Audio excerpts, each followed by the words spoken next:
नमस्कार। थोड़े से अंतराल के बाद आपके लिए हम हाजिर हैं, हमेशा की तरह एक नई किताब के साथ। हम आए हैं आपको किताबों की एक खूबसूरत दुनिया में ले जाने के लिए, जहां हम आपको हमेशा लिए चलते हैं और आपको देते हैं किताबों वाला साथ। तो सुख सृजन नेटवर्क पर आप सभी पुस्तक प्रेमियों का और जो पुस्तकों से प्रेम करना सीख रहे हैं, स्वागत है। नवरात्रि का त्योहार चल रहा है, कोरोना काल के बीच चल रहा है।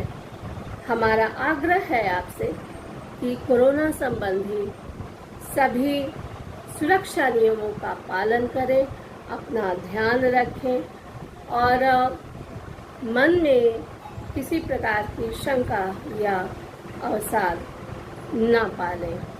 अगर आप अकेलापन महसूस कर रहे हैं तो ज़माना स्मार्टफोन का है, स्मार्टफोन पर इंटरनेट है, इंटरनेट पे बहुत सारी ऐसी वेबसाइट्स हैं जो आपको किताबों तक ले जाती हैं, साहित्य की हर विधा तक ले जाती हैं। और अगर आप साहित्य प्रेमी ना भी हुए तो आप जिस चीज़ से प्यार करते हो उसी की तरफ जाएं। और इसके लिए इंटरनेट बहुत अच्छी भूमिका निभा रहा है। तो जाइए, किताबों के शौकीन हैं तो किताबें पढ़िए।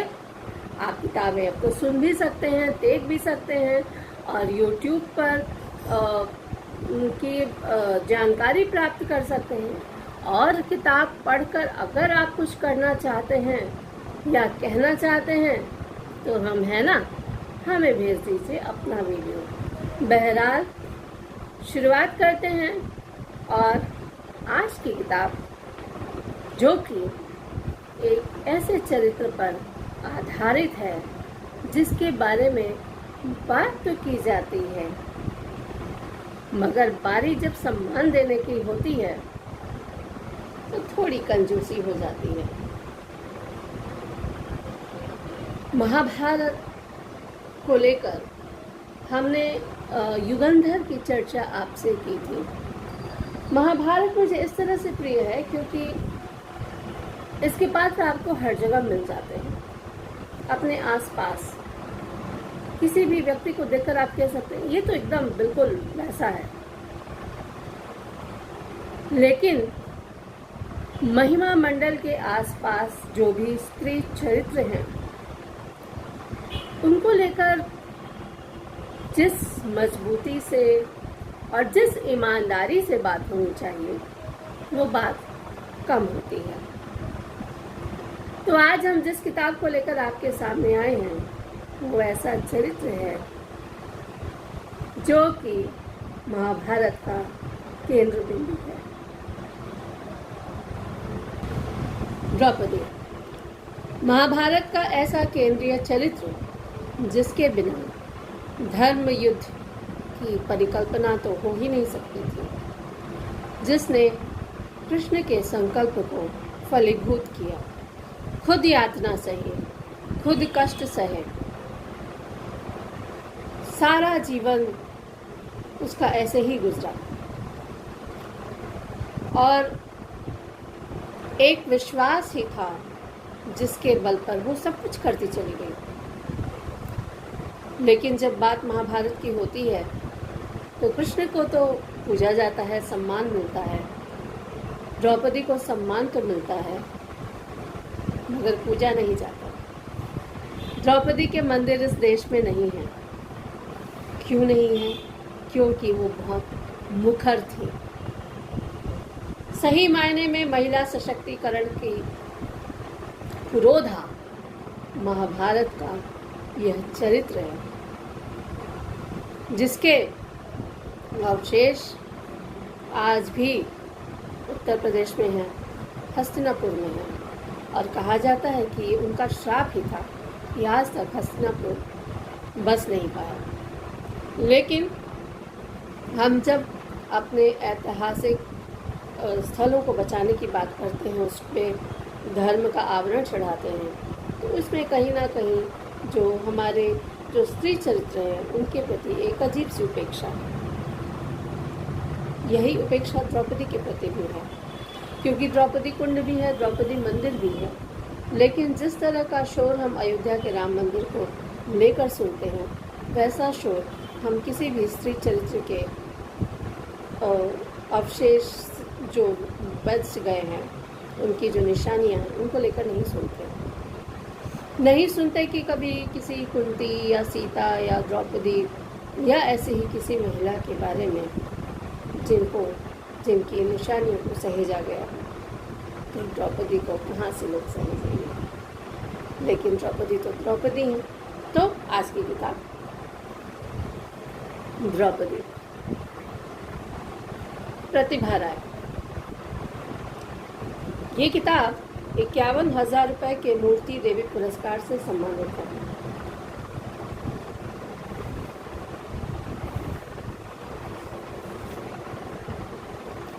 उड़िया उपन्यास याज्ञसेनी का हिंदी रूपांतर मेरे हाथ में है, जिसे किया है शंकर लाल पुरोहित ने, और राजपाल एंड सन्स ने इसे छापा है।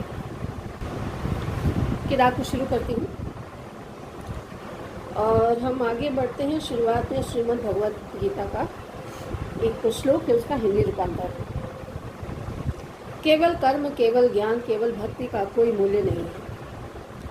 कर्मी के हाथ, ज्ञानी के चक्षु और भक्त का हृदय, इन तीनों के समन्वय से त्रिवेणी संगम होता है, मानव जीवन सार्थक होता है। शुरुआत होती है एक पत्र से जो द्रौपदी ने कृष्ण को लिखी है। पढ़ती हूँ। इति कर देने के बाद लगता है जैसे कुछ भी नहीं लिख पाई। महाजीवन की लंबी सुखों दिखों भरी कहानी महाकाल के वक्ष पर खाली पन्ने की तरह पड़ी है। जैसे मृत्यु पथ का यात्री इस संसार में सब कुछ छोड़कर जाता है, ऐसा सोचे भले ही दरअसल वह कुछ भी छोड़कर नहीं जाता। बस यह भंगुर काया छोड़ जाता है, वह भी उसकी नहीं। आत्मा उड़ जाती है, वो भला उसकी होती ही कहाँ है। आकाश का ना कहीं आदि है और ना कहीं अंत। ऐसे करके एक चिट्ठी शुरू होती है। हम आगे बढ़ते हैं। कुछ अंश हम आपको सुनाएंगे इस हिंदी रूपांतरण के। ये 8 नंबर पृष्ठ पे है। प्रिय सखा, हम सब जानते हैं कि द्रौपदी कृष्ण को सखा ही कहती थी। एक घटनाक्रम में उन्होंने अपनी जो साड़ी का आंचल था वो बांधा था। कहते हैं कि वहीं से रक्षाबंधन की शुरुआत हुई थी, लेकिन मूल जो संबंध है वो मैत्री का है। लेकिन सामाजिक आवरण देखिए कि भाई बहन भी बना देते हैं लोग। पुरुष और महिला एक अच्छे मित्र हो सकते हैं, ये बात लोगों के लिए पचाना बहुत कठिन है आज भी। तो ये तो बहुत पुरानी बात है, लेकिन मैंने जितना भी पढ़ा है उसके हिसाब से या जितना भी देखा है, क्योंकि द्रौपदी के चरित्र पर धारावाहिक भी बने हैं, महाभारत में भी उन्हें बहुत अच्छी तरह से उनका जो चरित्रांकन किया है, और उसमें भी सखा जो शब्द है वही आता है। तो मैत्री भाव ही मुख्य है। हमें इस बात को स्वीकार कर लेना चाहिए कि एक पुरुष और एक महिला अच्छे मित्र हो सकते हैं। कृष्ण और कृष्णा इस बात का प्रतीक भी हैं और प्रमाण भी। तो लिखती हैं 8 नंबर पृष्ठ पे मैं पढ़ रही हूँ। प्रिय सखा गोविंद, हे पुरुष श्रेष्ठ कृष्ण, हे मधुसूदन, कृष्णा का प्रणाम। जीवन का सारा मान और अभियोग आज अंतिम क्षणों में रखे दे रही हूँ। जीवन में अफसोस रह जाएगा। धर्म की रक्षा के लिए जीवन भर कितनी यातनाएं नहीं सही। सोचा था पातिव्रत के कारण और अपने धर्माचरण के बल पर पति संग स्वर्ग जा सकूंगी, पर गिरिराज हिमालय के पाद देश की स्वर्ण रेणु छूते छूते ही पांव फिसल गए। मैं गिर पड़ी। पांचों पतियों ने मुड़कर भी नहीं देखा, वरन धर्मराज युधिष्ठिर ने भीम से कहा, मुड़कर ना देखो, आगे आ जाओ। उनकी यही बात मेरे हृदय को टूट टूट कर गई। सोचा कितना झूठा है यह पति पत्नी का संबंध। स्नेह, प्रेम, त्याग और उत्सर्ग, अपने कर्म अगर आदमी स्वयं भोगता है तो फिर युधिष्ठिर के धर्म की रक्षा के लिए 5 पतियों के चरणों में अर्पित होकर सारी दुनिया का उपहास, व्यंग, विद्रोह और निंदा अपवाद धोती क्यों फिरी? धोती क्यों फिरी? ये एक ऐसा प्रश्न है जिसका उत्तर शायद कृष्ण के पास भी ना होगा।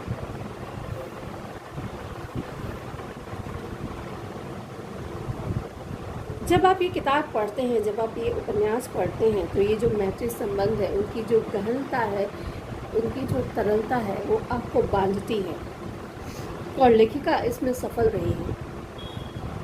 ये किताब मैंने बहुत बार पढ़ी है और जितनी बार पढ़ती हूँ उतनी बार नहीं लगती है।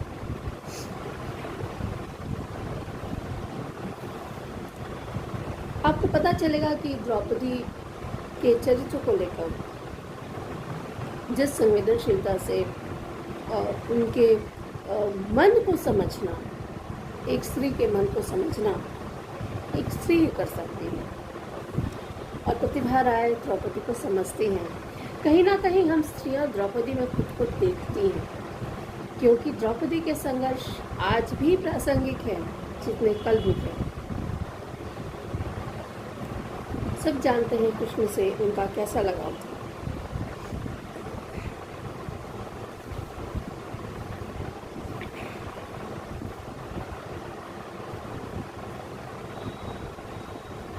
आगे बढ़ते हैं।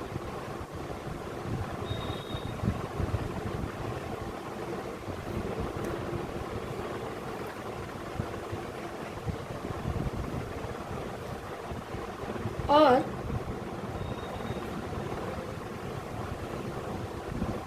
ये द्यूत क्रीड़ा का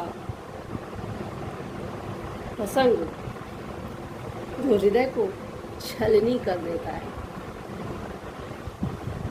मन कांप उठता है।